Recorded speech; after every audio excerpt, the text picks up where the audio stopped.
(2008년에) 그런 위기가 오기 시작하면서 그 벤 버냉키라는 신임 페드 연준 의장이 신용 경색을 타파하기 위한 유일한 해결책은 양적 완화다.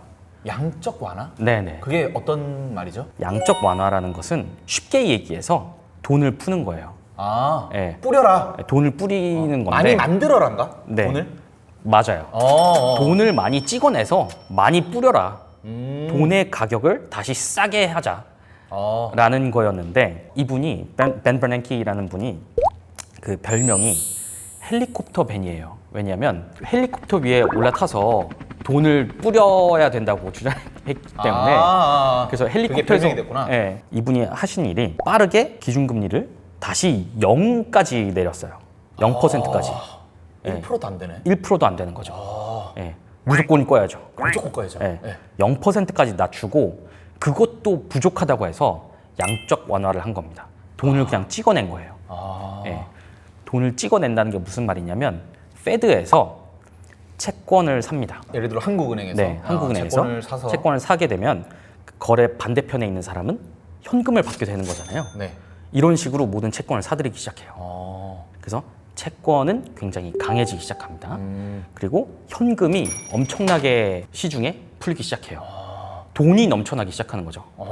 유동성 위기가 있었기 때문에 신용 경색이 왔었기 때문에 돈의 가치를 굉장히 떨어뜨려서 아무나 쉽게 돈을 쓸 수 있게 만들자라는 취지였다고 보시면 될 것 같아요. 그래서 양적 완화라는 것을 굉장히 강하게 합니다. 근데 이게 무슨 뜻이냐면 돈이 많아졌잖아요.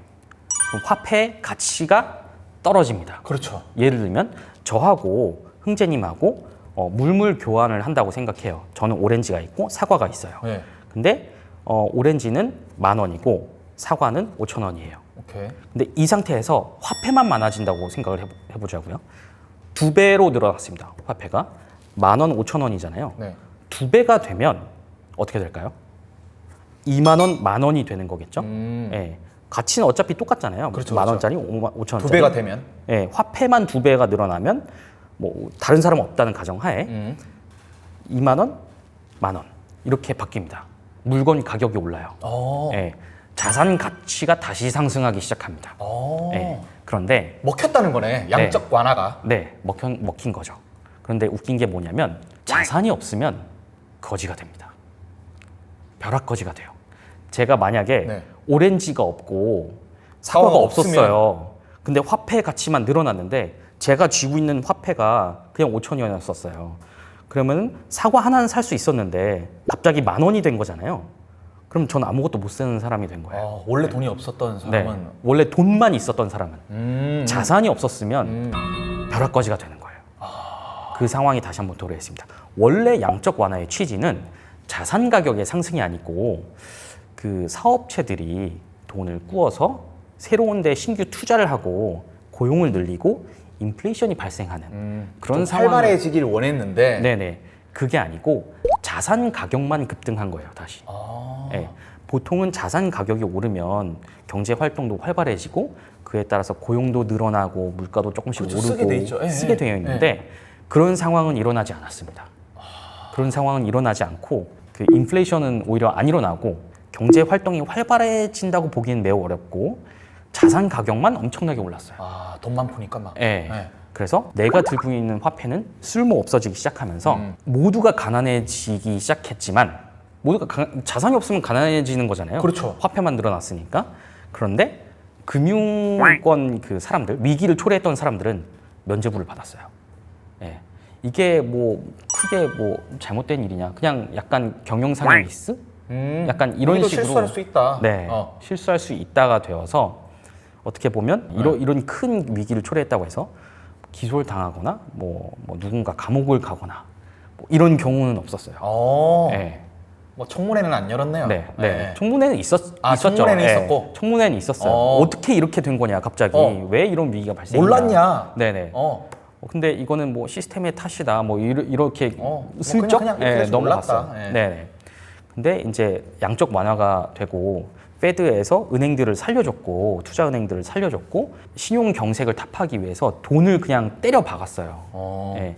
그 돈으로 또 엄청난 보너스 잔치를 또 하고 이런 위기 와중에 예. 뭐 적어도 돈을 벌어야 되니까. 네. 그런 일련의 그 배경 가운데 금융기관이 위기를 초래했는데 왜 내가 가난해지지? 라는 이제 의문이 들기 시작하는 거죠. 네. 왜 내 사업이 타격을 받아야 되지? 그런데 이런 역사적 배경이 있는 상황에서 사토시 나카모토가 예? 사토시 아. 나카모토라는 그 만든 사람이죠? 네네 근데 진짜 일본 사람인가요? 그 사람이? 아닐 확률이 매우 높아요. 예. 사토시 나카모토는 비트코인을 만들었다고 하는데 이 사람이 한 사람인지 여러 사람인지 정확하게 몰라요. 아 그냥 그 이름만 정해놓은 거네요. 만든 사람이. 네, 필명입니다. 아. 근데 이게 웃기냐면 이것도 이제 여담이지만 사토시 나카모토는 그 영국식 영어를 쓰는 경우가 있고 미국식 영어를 쓰는 경우가 있고 조금씩 달랐다고 해요. 그러니까 그 누군지는 모르지만 이메일로 암호학, 뭐 컴퓨터 공학 이런 부류의 사람들과 많은 교류를 했었는데 이메일을 주고받으면서 근데 영국식 영어를 쓰는 경우가 있고 뭐 좀 그랬다고 해요. 예, 그래서 이게 영국식 영어와 네. 미국식 영어의 차이점을 한번 아. 보여주실 수 있나요? 이게 또 아니, 너무 이제 네. 영어를 잘하신다니까. 아니요. 물론 내가 사토시 나카모토다라고 하는 분들은 많았었어요. 근데 다 아닌 걸로 대충 밝혀졌고 그래서 아직도 지금 미스터리이긴 누군지 해요. 모르네요. 지금도. 네, 지금도 누군지 몰라요. 지금도 이 그 블록체인 기술을 만든 네네. 사토시는 네네. 아무도 모르고 아무도 모르고. 네. 뭐 지금 살아는 있나요? 모르겠어요. 아 그것도 모르는구나. 네네. 2010년 한 12월쯤에 잠적해가지고 그때 이후로 활동이 없습니다. 아 그럼 무슨 상을 주려고 해도 줄 수 없는 상황이네. 네네. 오. 그 누군가 2013년인가 12년인가 거기 노벨상으로 추천도 뭐 한다 뭐 이런 얘기가 있었는데 그러니까요. 예, 사실 뭐 지금은 누군지 모르고 추천되진 않았고. 예.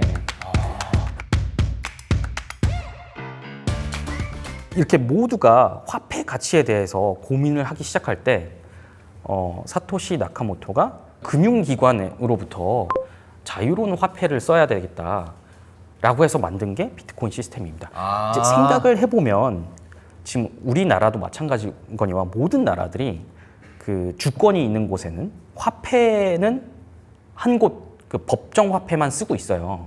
근데 이건 법으로 강제되어 있는 것인데 그렇죠. 예, 왜 굳이 정부에서 발행한 화폐를 써야 되는지에 대한 질문이 있을 수는 있거든요. 그렇죠. 그렇게 따지면 그 화폐를 만든 은행이 망하면 네.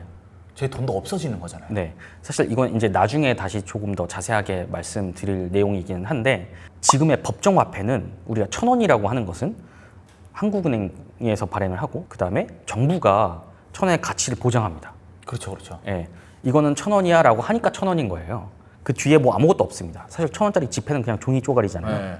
네. 예. 그런데 1,000원이긴 하지만 모든 자산 가격이 오르면 내 1,000원이 1,000원이 아닌 거잖아요. 예. 이거에 대한 염증이 조금 있었던 것 같아요. 제 그냥 추정이긴 합니다만. 예. 그래서 사토시 나카모토는 그거로부터 중앙은행이나 어떤 중앙화된 권력으로부터 독립된 화폐를 한번 만들어 보자라고 해서 태어난 게 비트코인입니다. 그러면 이제 그 2008년 네. 세계 대공황이 일어나고 네네. 뭐 이제 사람들이 불신하는 거죠. 은행을. 네. 금융기관에 대한 어떤- 강한 불신. 예. 이 돈 사라지는 거 아니야? 내가 나중에? 뭐 네. 예를 들어 저금하면? 네네. 그러면서 그 사토시라는 사람이 네. 아 이거는 통제받지 않는 네네. 그런 돈을 만들자. 네. 그게 네. 비트코인인 거네요. 맞습니다. 처음 2008년도에 탄생을 한 거예요, 비트코인이. 네네. 2009년 1월 3일에 첫 이제 비트코인이 생겼죠. 네. 잘 한번 생각을 해봐야 되는 거죠. 이제 화폐라는 게 누군가 찍어내서 만들어내는 건데 그 누군가가 누구냐는 거죠. 예. 예전에는 뭐 금 이런 데서 시작을 했었지만 그렇죠. 이제 나중에는 정부의 신용에 의거해서 돈을 찍어내잖아요. 네. 그래서 돈의 본질에 대해서 화폐의 특성에 대해서 한번 생각을 해볼 필요가 있는 것 같아요.